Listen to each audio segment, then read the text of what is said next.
Hello and welcome to this thought for the day from the Chapel's Royal Her Majesty's Tower of London. Greetings and good health to you wherever you are. Today is Tuesday, the 1st of June, 2021. I don't know how familiar you may be with the presentation software called PowerPoint. It is not the only such software on the market. Others, as they say, are available, but PowerPoint has become a standard name for this tool used in many office, educational, and even religious environments. Sustained exposure to overlong presentations with too much text on each slide, and during which the presenter does little more than read out what is already on the screen, has become known as death by PowerPoint. Some of us try to enliven our presentations with what we like to think are witty and original illustrations pulled in from across the internet. A few years ago, I gave a 45-minute presentation on some fairly dull administrative issue. Instead of showing pictures of people sitting at desks or drinking coffee, I illustrated it throughout with pictures of cats. I was feeling pretty pleased with myself when the audience, who were clearly not looking forward to having their ears bashed on what sounded like a pretty dry topic, grinned and laughed when they found themselves instead looking at pictures of cute cats and kittens.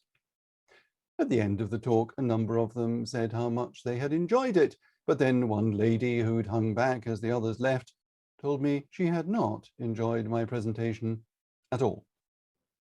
I said I was sorry, but that I'd been trying to lighten up a potentially dull talk with something amusing. I know, she said. What you had to say was interesting, and I took a lot of notes, but I hate cats. There was really nothing more to say. Obviously, I disagree with her. So does our cat. 2006 was a memorable year for many people in many places and for many different reasons, but you will forgive me for remembering it as the year in which Leslie Ann Ivory published her important book, Everything I Know About Life, I Learned from My Cat. Now, it is possible that you are in the same camp as my dissatisfied lecturee and you hate cats, or maybe you just prefer dogs. It is sometimes said that there are two sorts of people, those who like cats and those who like dogs. That is as true as saying that there are two sorts of people, those who say that there are two sorts of people and those who don't, by which I mean that there probably are not, in fact, two sorts of people who can be distinguished on such a narrow, I might say petty, criterion, but it is a stock way of introducing a subject. What is more probably true is the old adage that dogs have owners and cats have staff. Having some months ago been joined in our household by a cat, we now find ourselves firmly cast as butler and housekeeper to our furry tenant. By way of background, I should perhaps add that as far as we know, this animal spent the first 2.5 years of his life as a stray before being introduced to his current, more domestic circumstances. We feel as if we have adopted a teenager with an unclear past. He has his moments of affection, but for the most part treats our house as a hotel. He expects not only to come and go, but also to be let in and out just when he likes, even insisting on going out when he's only just this moment come in. He spends most of his day asleep in his room, or for all we know, playing video games or updating his Facebook profile. He doesn't come when we call him if he doesn't feel like it, but demands food whenever he wants. Now, you might already suspect that there is a bit of projection going on here, and also more than a touch of anthropomorphism. In other words, we are talking about him as if he were a human and ascribing human motivations to his actions. That is probably true, but it is fascinating to be constantly reminded of our expectations of human beings when dealing with a cat. As with grumpy teenagers or antisocial house guests, we tend to resent it if they do not come and sit with us, but retreat to their rooms for hours and hours. But then we're bound to ask ourselves if our expectations are altogether reasonable. We cannot see into other people's heads. Teenagers, it is true, can spend an awful lot of time sleeping and also sitting apparently unproductively in their rooms, but they are coming to terms with major changes in their lives. As for the antisocial guest, it's not the first duty of the host to make the guest feel comfortable and free to enjoy himself or herself in her or his own way. We may have invited a cat into our home with a vision of a purring ball of warm fur on our laps whenever we wanted it. But do we actually have the right to expect the animal to fall in with our concept of domestic bliss?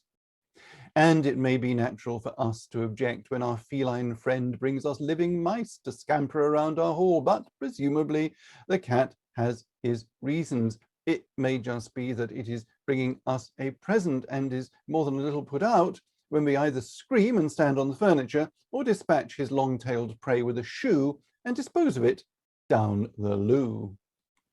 So I really get Lesley Ann Ivory's point when she says that everything I know about life I learned from my cat. There may be just a smidgen of hyperbole there, but what I think she's really talking about is how living with a cat can teach us things about learning to get on with others whose assumptions and habits differ from our own. That is, in part, what has always been meant by the saying that travel broadens the mind. It's a real challenge to work out what the other wants when we start from different places and do not have a shared language. What it requires of us is empathy, the attempt to see the world from the other's point of view, however alien that might be to us. And speaking of aliens, that rich vein of books and films on the subject of contact with creatures from outer space is all about precisely this point, our need to work out what it is that a being different from us might want, need, or intend, and how we should respond. Empathy requires open-mindedness and patience, imagination and tolerance, persistence and humility. Those are quite good things to learn from a cat and arguably worth the food and vet's bills. But empathy, with all of its constituent components, is also perhaps another way of rendering the great biblical virtue of loving kindness. We often talk of our Lord's injunction to love thy neighbor as thyself, but that is only possible if we take the trouble to try to understand that neighbor, who may be very different from ourselves and have quite different ideas about how to live in the world.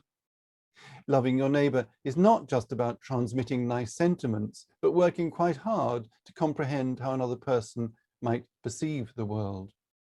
The kind of empathy that you need to work out what a cat wants is a good start. In his feline terms, he's being perfectly reasonable. But am I? And now, if you'll excuse me, I have to go and let him in, or out, or feed him, whatever.